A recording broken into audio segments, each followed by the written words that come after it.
Hello students, आज हम बात करेंगे 11th कॉमर्स के सब्जेक्ट अकाउंट्स की। और आज हम स्टूडेंट्स इसमें एक न्यू चैप्टर स्टार्ट कर रहे हैं बिल ऑफ एक्सचेंज का। ठीक है, तो आज हम एक न्यू चैप्टर स्टार्ट करेंगे बिल ऑफ एक्सचेंज का। तो चलिए, सबसे पहले जब हम bill of exchange chapter start करते हैं तो हमें ये क्लियर करना होगा कि बिल ऑफ एक्सचेंज का मीनिंग क्या होता है। तो सबसे पहले हम स्टार्ट करेंगे definition of bill of exchange. ठीक है जी, तो सबसे पहले हम स्टार्ट करते हैं definition of bill of exchange.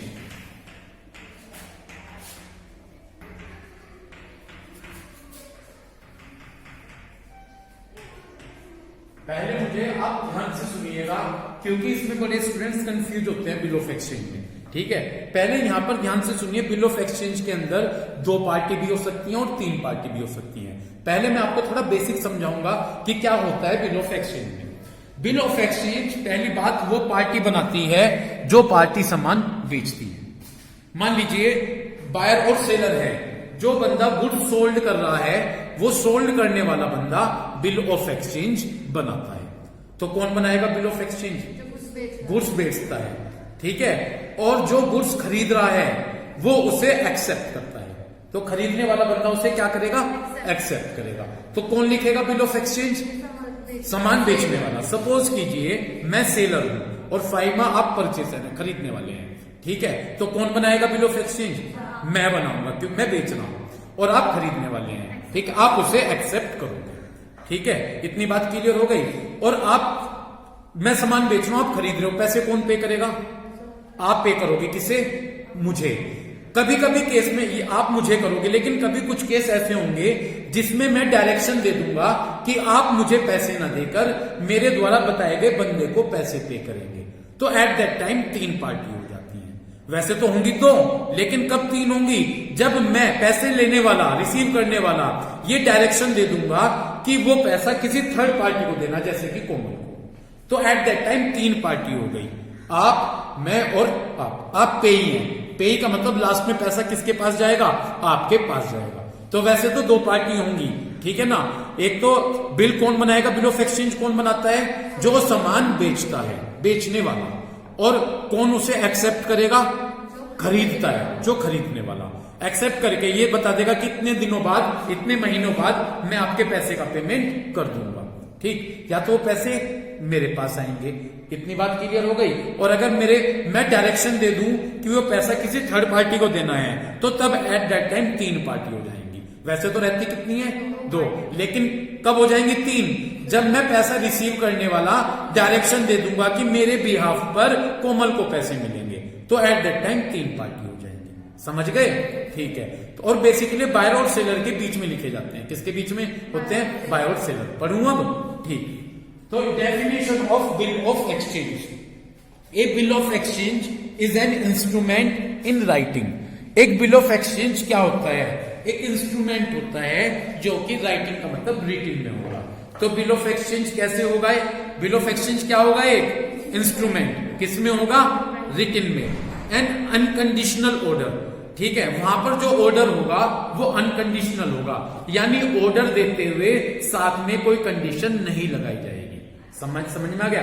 जैसे साथ में कंडीशन लगा देते हैं ना कि एज सून एज पॉसिबल, इस तरह की कोई कंडीशन जब ऑर्डर दिया जाएगा तो उसमें कोई कंडीशन नहीं होगी, इसलिए अनकंडीशनल ऑर्डर कहा गया है। समझ गए? तो बिल ऑफ एक्सचेंज एक इंस्ट्रूमेंट होता है जो कि रिटिन में होगा। और अनकंडीशनल ऑर्डर का मतलब कोई कंडीशन वहां पर नहीं होगी। Sign by the maker. कौन साइन करेगा उस पर? मेकर। अभी मैंने बताया था कौन बनाता है? सेलर बनाता है। ओके, क्लियर हो गई बात? तो यही बताया गया कि साइन किसके द्वारा किए जाएंगे? मेकर के द्वारा। कहेंगे मेकर, लेकिन पता होना चाहिए कि मेकर कौन है? सेलर। डायरेक्टिंग टू पे, जो डायरेक्शन देगा। मेकर का मतलब जो बनाने वाला है वो डायरेक्शन देगा टू पे a certain some of money, कि एक निश्चित, सर्टेन का मतलब एक निश्चित अमाउंट को पे किया जाएगा ओनली टू, और टू द, या तो उसे ही, किसको? सेलर को। बिल्कुल, बहुत बढ़िया। और टू द ऑर्डर ऑफ, या उस एक सर्टेन पर्सन को, जिसको वो ऑर्डर देगा, ऑर्डर देकर एक सर्टेन पर, जैसे मैंने किसको ऑर्डर दिया था? कोमल को। तो या एक सर्टेन पर्सन को, और to the bearer of the instrument, और बियरर का मतलब या जिसके पास वो इंस्ट्रूमेंट होगा। ठीक है, देखो कभी कभी नेम नहीं लिखा होगा उसमें, जैसे चेक होता है ना, यदि चेक में नेम लिखा है तो केवल उस पर्टिकुलर पर्सन को ही पैसे मिलेंगे, लेकिन यदि चेक ब्लैंक है तो किसी को भी मिल सकता है। वो जो लेकर जाएगा, जिसके पास वो होगा चेक, तो उसको ही वो पैसा मिल जाएगा। ऐसे ही बियरर ऑफ द इंस्ट्रूमेंट का मतलब है कि यदि बिल ऑफ एक्सचेंज में किसी का नाम नहीं लिखा है तो जिसके पास वो होगा उसको ही उसका पैसा मिल जाएगा। समझ गए? ठीक, तो ये क्या, पहले मेरी बात सुनो, थोड़ा सा ओरली समझो। कौन बनाता है बिल ऑफ एक्सचेंज? सेलर बनाता है। किसको देगा? खरीदने वाले को। वो लेगा और उसे एक्सेप्ट करेगा, स्वीकृत करेगा। एक्सेप्ट का मतलब एग्री करेगा कि हाँ मैं तैयार हूं, इसे एक्सेप्ट कर रहा हूं मैं। तो लिखेगा कौन? यही कंफ्यूज रहता है पार्टीज के बीच में, आपको ये नहीं क्लियर होगा कि कौन लिखता है। सेलर लिखेगा, कौन एक्सेप्ट करेगा? परचेसर। ठीक है, वैसे तो दो पार्टी हैं, लेकिन थर्ड पार्टी कब होगी? जब सेलर डायरेक्शन दे देगा कि मेरे ऑर्डर पर केवल इसी बंदे को पैसे दिए जाएंगे। समझ गए? अब दोबारा से फोकस करें। तो बिल ऑफ एक्सचेंज तो बिल ऑफ एक्सचेंज की जो डेफिनेशन दी गई है वो डेफिनेशन है इंडियन नेगोशिएबल इंस्ट्रूमेंट एक्ट 1881। इतनी बात क्लियर हो गई? तो कौन से एक्ट के अकॉर्डिंग डेफिनेशन है भाई? इंडियन नेगोशिएबल इंस्ट्रूमेंट एक्ट 1881 के अकॉर्डिंग डेफिनेशन दी गई है कि एक bill of exchange is an instrument, ये एक ऐसा इंस्ट्रूमेंट होगा जो कि रिटिन में होगा। अनकंडीशनल ऑर्डर का मतलब कोई ऑर्डर देते हुए कंडीशन नहीं होगी। साइन बाय द मेकर, कौन साइन करेगा? मेकर के द्वारा साइन किए जाएंगे और मेकर डायरेक्शन देगा टू पे सर्टेन सम ऑफ मनी, कि एक निश्चित अमाउंट का पेमेंट किया जाए ओनली टू, या तो उसी को, किसको? सेलर को, या उसके ऑर्डर पर एक सर्टेन पर्सन को। ठीक है ना, लिखा है ना order of a certain person, या उसके ऑर्डर पर एक सर्टेन पर्सन को, और the bearer of the instrument, और जिसके पास वो इंस्ट्रूमेंट होगा। उस इंस्ट्रूमेंट का नाम क्या है? Bill of exchange. जिसके पास होगा उसको वो पैसा मिल जाएगा। कुछ समझे? तो कैसे होगा? रिटिन में होगा। ठीक है, रिटिन में होगा। अनकंडीशनल ऑर्डर देते हुए कोई कंडीशन नहीं होगी। साइन कौन करेगा? मेकर साइन करेगा, जो डायरेक्शन देगा कि एक निश्चित अमाउंट का पेमेंट या तो मुझे कर दें, या मेरे ऑर्डर के अकॉर्डिंग एक निश्चित पर्सन को कर दें, या जो बियरर जिसके पास वो बिल ऑफ एक्सचेंज है उसको वो पैसे दे दीजिए। समझ गए? पहला टॉपिक क्लियर है, डेफिनेशन क्लियर हो गई? ठीक, नेक्स्ट टॉपिक है हमारा कैरेक्टरिस्टिक्स। नेक्स्ट क्या है जी? कैरेक्टरिस्टिक्स। ये एविडेंस होते हैं, प्रूफ होते हैं कि हाँ भाई अगर सामान बेचने वाला उधार सामान बेच रहा है तो एक प्रूफ है कि हाँ उसने उस बंदे को उधार बेच। इससे सर्टेनिटी हो जाती है, इससे पैसे की गारंटी हो जाती है कि पैसा मिल ही जाएगा। समझ गए? तो बिल ऑफ एक्सचेंज इसलिए लिखे जाते हैं ताकि एविडेंस बन जाए कि हाँ बेचने वाले ने सामान उधार बेच रखा है। ठीक है, तो उससे उसका पैसा बिल्कुल दिक्कत में नहीं आएगा। समझना क्यों लिखे जाते हैं? ठीक, नेक्स्ट टॉपिक है हमारा characteristics. Characteristics of bill of exchange।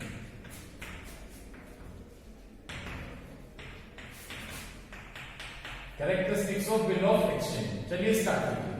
Next topic है characteristics of bill of exchange. पढ़िए। First, on the basis of the above definition, ये जो हमने डेफिनेशन स्टडी की इनके बेस पर बिल ऑफ एक्सचेंज के ये कैरेक्टरिस्टिक्स हैं। पहला क्या कैरेक्टरिस्टिक्स है? A bill of exchange must be in writing. ये बिल ऑफ एक्सचेंज के कैरेक्टरिस्टिक्स है कि बिल ऑफ एक्सचेंज कैसे, किस में होना चाहिए? रिटिन में, रिटिन में होना चाहिए। Okay. Second, it must contain an order. यहां पर ऑर्डर दिया जाना चाहिए टू मेक पेमेंट, किसका? पेमेंट करने का। And not a request, request नहीं होगी बल्कि क्या होगा? ऑर्डर होगा। समझ गए? तो पहला पॉइंट में तो यही बताया गया था कि एक bill of exchange must be in writing. एक बिल ऑफ एक्सचेंज कैसे होना चाहिए? रिटिन में होना चाहिए। ठीक। Second, it must contain an order. यहां पर ऑर्डर दिया जाएगा टू मेक पेमेंट, किसका? पेमेंट करने का। ठीक है, एक मिनट, कौन बनाता है इसे? बेचने वाला। अच्छा, मैं बेचने वाला हूं, आप खरीद रहे हैं, तो कौन पैसा देगा? आप देंगे, मुझे देंगे, तो मैं बना रहा हूं ना, तो मैं आपको ऑर्डर दूंगा, रिक्वेस्ट नहीं करना आपसे। क्या नहीं करूंगा, रिक्वेस्ट नहीं करूंगा, बल्कि आपको क्या दूंगा कि ऑर्डर दे रहा हूं कि इतने टाइम पर इतना पैसा मुझे दे दीजिएगा। तो यही बताया गया है कि बिल ऑफ एक्सचेंज में ऑर्डर दिया जाएगा, ना कि वहां पर कोई रिक्वेस्ट की जाएगी। दी ऑर्डर मस्ट बी अनकंडीशनल, पहले भी बताया था डेफिनेशन में, ऑर्डर देते हुए क्या नहीं होगी, वहां पर कोई अनकंडीशन नहीं होगी। अगर वहां पर कंडीशन दे दी गई है तो वो बिल ऑफ एक्सचेंज नहीं होगा। तो बिल ऑफ एक्सचेंज में जब ऑर्डर दिया जाएगा तो वो ऑर्डर अनकंडीशनल होना चाहिए, यानी वहां पर साथ में कोई कंडीशन नहीं होगी। समझ गए भाई बात। Next, the amount of bill of exchange must be specific. Definite का मतलब स्पेसिफिक, स्पेसिफिक का मतलब निश्चित। तो जो बिल ऑफ एक्सचेंज की अमाउंट होगी वो क्या होगी, वो निश्चित होगी, सर्टेन होगी। इतनी बात क्लियर हो गई। तो बिल ऑफ एक्सचेंज की अमाउंट कैसी होगी, निश्चित, सर्टेन। पहले मुझे चारों पॉइंट बताओ क्लियर है क्या। पहले पॉइंट में क्या बताया था कि बिल ऑफ एक्सचेंज रिटन में होना चाहिए। सेकंड, यहां पर ऑर्डर दिया जाना चाहिए कि आप ऑर्डर दें पेमेंट करने के लिए, मेक पेमेंट करने के लिए, रिक्वेस्ट नहीं करेंगे। Order must be unconditional, order कैसा होगा, वहां पर कोई कंडीशन नहीं होगी। अमाउंट ऑफ बिल, और जो बिल ऑफ एक्सचेंज की अमाउंट होगी वो भी स्पेसिफिक होगी। स्पेसिफिक का मतलब निश्चित, पहले बिल में, बिल ऑफ एक्सचेंज में बता दी जाएगी। देखो अगले पेज पे फॉर्मेट आ रहा है तो वहां पे साफ बता दी जाएगी। देखो देख भी सकते हो 5 लाख रुपीज ऊपर लिखे हैं। तो बिल ऑफ एक्सचेंज में अमाउंट बिल्कुल स्पेसिफिक, निश्चित बता दी जाएगी। Next, fifth, the date of payment must be a fix one. जिस डेट पर पेमेंट होगा वो भी फिक्स होगी, कि 2 महीने बाद है, 1 महीने बाद है, उस डेट को फिक्स किया बताया जाएगा कि ये डेट फिक्स है, इस डेट पर क्या होना है, पेमेंट होना है। इतनी बात क्लियर हो गई। तो date of payment must be fix one, date fix होगी। Next, it must be sign by the maker of the bill. देखो पहली बात, मेकर को ड्रोवर बोलते हैं, मेकर को क्या बोलते हैं, ड्रोवर। तो इन्होंने कहा कि उस पर किसके द्वारा साइन किए जाएंगे, मेकर। मेकर कौन होगा जी, सेलर, बेचने वाला। तो इन्होंने कहा कि उस पर मेकर के द्वारा साइन किए जाएंगे। और मेकर को हम क्या बोल देंगे, ड्रोवर। सेलर भी बोल देंगे और ड्रोवर भी बोल देंगे। तो उस पर मेकर के द्वारा साइन किए जाएंगे। It must be sign by the acceptor. Accept कौन करेगा, जी, लिखेगा तो सेलर, बनाने वाला, वो बेचने वाला, सॉरी, लिखेगा तो कौन, और एक्सेप्ट करेगा खरीदने वाला। तो यही बताया गया 6 पॉइंट में, यही बताया गया है 6 पॉइंट में। ठीक है, 6 पॉइंट में तो क्या बताया गया कि कौन साइन करेगा, मेकर, और मेकर को हम क्या कहेंगे, ड्रोवर। और उस पर एक्सेप्टर के द्वारा भी साइन किए जाएंगे। Who called acceptor, purchaser. ठीक है, उसे हम ड्रोवर भी बोलते हैं, क्या बोलते हैं, ठीक। Next, the amount mention in the bill is payable either on demand और on the expiry of a fix period. जो अमाउंट मेंशन होगी बिल्स में वो या तो पेबल आइदर ऑन डिमांड, या तो डिमांड पर पे होगी। डिमांड का मतलब जिस डेट पर कहेंगे, जब मतलब जैसे कहते हैं डिमांड पर, जब उन्होंने डिमांड करी या तो जब पे हो जाएगी। और on the expiry of a fix period, यह एक निश्चित टाइम के फिक्स होने के बाद वो अमाउंट पे कर दी। तो ये अमाउंट पे या तो डिमांड पे होगी, जब वो पार्टी क्या करेगी, डिमांड कि मुझे पैसे दे दीजिए। ठीक है, या वो कब पे होगी, जब एक फिक्स पीरियड एक्सपायर हो जाएगा, तब उसका पेमेंट कर दिया जाएगा। क्लियर है, ठीक। 8 पॉइंट क्लियर हो गया। तो 8 पॉइंट में क्या बताया गया भाई, दी अमाउंट, जो कि बिल में अमाउंट मेंशन की है वो ये तो पे की जाएगी डिमांड पर या एक फिक्स पीरियड के एक्सपायर होने के बाद। Next, the amount is payable either to the bearer of the bill. जो बिल की अमाउंट होगी या तो वो किसको दे दी जाएगी, बियरर। अभी मैंने बताया था बियरर का मतलब क्या बताया था, जिसके पास वो बिल है। सबसे ऊपर जाके देखो पहली डेफिनेशन में, बियरर ऑफ द इंस्ट्रूमेंट, जिसके पास वो बिल है या तो उसको पे कर दी जाएगी, और एक स्पेसिफाइड पर्सन या एक निश्चित पर्सन को पैसे दे दिए जाएंगे, और टू हिज ऑर्डर, या उसके ऑर्डर पर। वही तीनों कंडीशन आ गई ऊपर डेफिनेशन वाली जी, या तो मुझे, या मेरे ऑर्डर पर कोमल को, या जिसके पास वो बिल ऑफ एक्सचेंज है उसे बियरर कहा गया, उसको उस अमाउंट का पेमेंट कर दिया जाएगा। इतनी बात क्लियर हो गई। तो जो अमाउंट पे की जाएगी वो पे की जाएगी या तो bearer of the bill. Bearer of the bill का मतलब जिसके पास वो बिल होगा, बियरर का मतलब जिसके पास वो होगा, और यह एक स्पेसिफाइड पर्सन को, यह एक निश्चित पर्सन को की जाएगी, ठीक है। To a specified person, specified person का मतलब, और टू द, जिसका नाम उसमें होगा उसको कर दी जाएगी, उसके ऑर्डर पर किसी और बंदे को दे दी जाएगी। लेकिन मैं यहाँ पर 3 चीज मानूंगा, या तो मुझे, या मेरे कहने पर किसी और पर्सन को, और या जिसके पास वो इंस्ट्रूमेंट होगा उनको पेमेंट कर दिया जाएगा। लास्ट, इट बियर्स स्टैंप, उस पर स्टैंप लगी होगी। अगले पर जाके देखो, इसका फॉर्मेट देखो, फॉर्मेट पर स्टैंप लगी हुई है, इस पर स्टैंप लगी होगी, और stamp according to the amount, जितनी अमाउंट होगी उसके अकॉर्डिंग ही वहां पर क्या होगी, स्टैंप लगी होगी। क्लियर है? क्लियर है? तो इस पर क्या लगी होगी, और स्टैंप किसके अकॉर्डिंग लगी होगी, जितनी अमाउंट उसमें दी गई होगी। ओके, नेक्स्ट भाई, ये क्लियर हो गए? पहले देख लो, अगर इनमें से कोई दिक्कत हो तो। इसके बाद parties of to a bill of exchange, parties to a bill of exchange.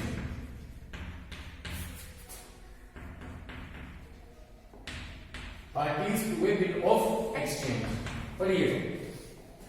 इतना तो क्लियर हो गया होगा, डेफिनेशन क्लियर हो गई, कैरेक्टरिस्टिक्स। एक बात पूछना चाहूंगा, कौन बनाता है, जो सेलर, और कौन एक्सेप्ट करेगा, मेकर और सेलर एक ही होते हैं, जो हाँ खरीदता है वो accept वो, हाँ बिल्कुल। और कभी कभी थर्ड पार्टी भी आ जाती है, जब सेलर किसी और बंदे को डायरेक्शन दे देता है कि पैसे उसको देने हैं, ठीक है। चलिए अब आ जाइए parties to a bill of exchange.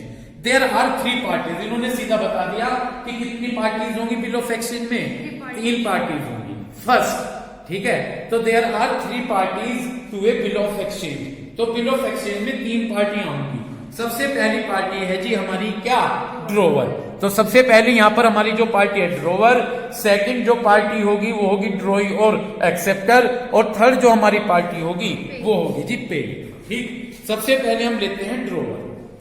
He is the seller, वो कौन होगा, सेलर। और क्रेडिटर्स, क्रेडिटर्स भी होगा जी। पहली बात जी, रुको, मैंने आपको सामान बेचा, ठीक है, आपको सामान बेचा, पैसे कौन देने हैं, मैंने आपको सामान बेचा है, पैसे आप दोगे, ठीक है। I have sold you the goods, मैंने आपको गुड्स सोल्ड किया, पैसे आप मुझे दोगे।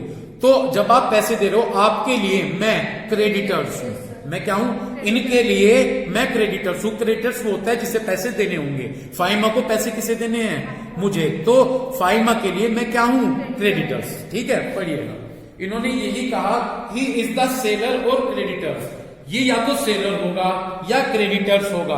एंटाइटल्ड टू रिसीव मनी, जो क्या करेगा, मनी रिसीव करेगा फ्रॉम समवन, किसी से। तो ये एक तो सेलर होगा और एक क्रेडिटर भी हो सकता है जो कि किसी बंदे से पैसा रिसीव करेगा। क्लियर है? ही राइट्स और ड्रू द बिल्स, वो क्या, वो लिखेगा, वो राइट करेगा, बिल लिखेगा। देखो ड्रो को राइट से बोलते हैं, ड्रो, DRAW लिखा ना, ड्रोज, यहां पर इसे क्या बोलेंगे, लिखना। तो वो बिल लिखेगा, इसलिए उसे ड्रोवर कहा जाएगा, इसलिए उसे क्या कहा जाएगा। और the bill of exchange is sine by the, और बिल ऑफ एक्सचेंज पर किसके द्वारा साइन किए जाएंगे, ड्रोवर के द्वारा ही साइन किए जाएंगे। समझ गए क्या? तो ये कौन होगा, ड्रोवर, सेलर भी होगा और क्रेडिटर भी होगा, सेलर भी होगा और क्रेडिट, जिसका काम होगा पैसा रिसीव करना। और ये बिल लिखेगा, इसलिए जब ये बिल लिखेगा तो इसे ड्रोवर कहेंगे, और इसके द्वारा ही उस बिल पर क्या किए जाएंगे, साइन किए जाएंगे। ओके, सेकंड, ड्रोवर और एक्सेप्टर, ड्रोई और एक्सेप्टर जी। एक्सेप्टर होगा खरीदने वाला, ठीक, पढ़िएगा। ही इज द परचेसर, या तो ये क्या होगा, और डेटर्स, ये डेटर्स भी होगी, क्यों, क्योंकि इसने सामान खरीदा तो ये मुझे पैसे देगी, तो ये मेरे लिए डेटर्स है। मैं तो इसके लिए क्रेडिटर्स हूं और मेरे लिए ये डेटर्स है। तो इन्होंने कहा ही इज द परचेसर, ये खरीदने वाले भी हैं और डेटर्स भी हैं। On whom the bill is drawn, जिनके लिए बिल लिखा गया था। तो ये परचेसर और डेटर्स होते हैं जिनके लिए बिल ड्रॉन का मतलब लिखा जाएगा। हुज लाइबल टू पे, जो कि जिम्मेदारी होगी पे करनी, अमाउंट मेंशन, जो कि जिम्मेदारी होगी कि जो बिल में अमाउंट लिखी है उसको पे करेंगे। तो इनकी जिम्मेदारी होगी कि जो बिल में अमाउंट लिखी है उसको क्या करेंगे, पे करेंगे। तो ये पर्सन होंगे, इन्हें पर्सन को डेटर्स और खरीदने परचेसर भी कहेंगे। इनके लिए ही बिल लिखा जाएगा, और ये जो बिल में अमाउंट दी गई होगी उसे पे करने के लिए जिम्मेदार होंगे। क्लियर है? ही एक्सेप्ट टू पे the amount by writing the, बस इतना ही छोड़ दो, हो गया ये, ठीक है। नेक्स्ट, तो पहला दूसरा क्लियर हो गया आपके। थर्ड पर आ जाइए, पे। ये कभी कभी आएगी पार्टी। ये कब आएगी? जब सेलर डायरेक्शन दे देगा कि इस पार्टी, मेरी जगह इस पार्टी को पेमेंट करना है। पढ़िएगा, pay. The person to whom the payment is to be made, जिस पर्सन को पेमेंट किया जाएगा, पैसे दिए जाएंगे, वो क्या कहलाएगी? पे। द ड्रोअर हिमसेल्फ, ड्रोअर पहली पार्टी थी, यस सर, पहली पार्टी को सेलर कहा गया, ठीक है। तो ये या तो ये ड्रोअर खुद से होगा या कोई थर्ड पार्टी होगी जिसको कि बिल्स पे किया जाएगा जी। या तो मैं खुद दूंगा, या तो पैसे मुझे मिलेंगे, या मैं किसी थर्ड पार्टी को, जैसे मैंने कोमल को डायरेक्शन दे दिया, तो यार थर्ड पार्टी होगी। तो पे ही कौन होगा? जिसे पैसे दिए जाएंगे। या तो वो क्या होगा सीधा, या तो सीधा ड्रोअर ही होगा, या उसके बिहाफ पर कोई थर्ड पार्टी होगी। क्लियर है? तीनों केस क्लियर हो गए आपके। अब नीचे एग्जाम्पल समझिए, उसके बेस पर ये फॉर्मेट देखिएगा, पढ़िए। फॉर एग्जाम्पल, 1 जुलाई 2019 में Karuna Sagar of new Delhi sell goods of the value of 5 lakh to Prem Kishore of Jaipur on credit. कौन सामान बेच रहा है? करुणा सागर।